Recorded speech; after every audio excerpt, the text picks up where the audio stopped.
Oui, il est possible de faire du dropshipping si on vit en Afrique et qu'on souhaite vendre sur le marché européen.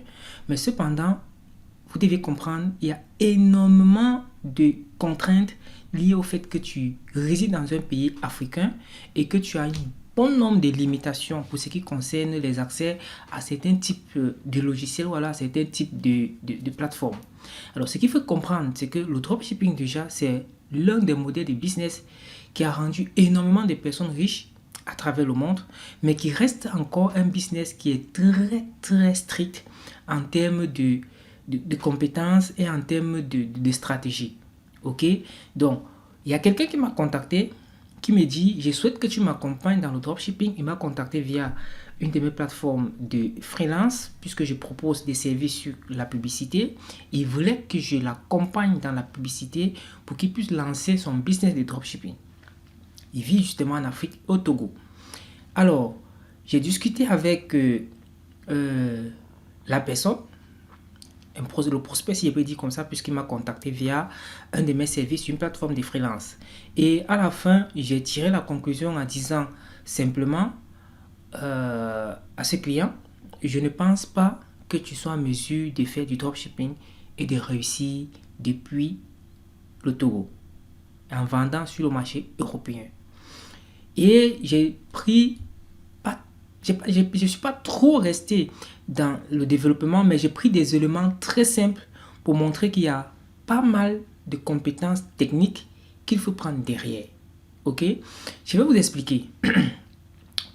En 2019 ou en 2020, lorsque je voulais faire du dropshipping, l'un des premiers éléments qui créait le blocage était les processeurs de paiement. Il y a énormément de processeurs de paiement. Il y a Molly, il y a Stripe, il y a PayPal, il y a plein de processeurs de paiement. Mais la majorité de ces processeurs de paiement-là ne sont pas autorisés pour des personnes qui vivent dans des pays africains. Donc, pour avoir un processeur de paiement, ce que moi j'ai fait, ok, je ne sais pas si aujourd'hui il faut forcément utiliser les mêmes méthodes. Ce que moi j'ai fait, c'était de créer une société offshore qui est domiciliée, que j'avais domiciliée au Royaume-Uni. Et par la suite, j'ai utilisé le numéro de cette société-là pour pouvoir activer mon processeur de paiement Stripe et PayPal. Donc, premièrement, là, je viens juste de vous dire ce qu'il faut faire. Mais derrière, il y a encore de la compétence. Ok? Et encore de la compétence et de la technique à pouvoir utiliser. Je prends un exemple. Pour créer une société offshore, il y a des documents qu'on vous demande que vous devez fournir. Il y a des informations, ok, que vous deviez fournir. Il y a des fichiers que vous deviez remplir. Il y a des mails que vous deviez répondre.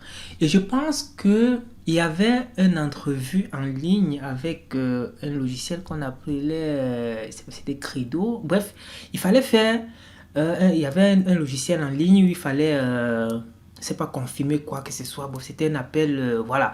Ce qu'il faut comprendre, c'est que tous ces paramètres-là sont obligatoires. Pour avoir un compte Stripe et PayPal Business, j'insiste, compte Stripe et PayPal Business.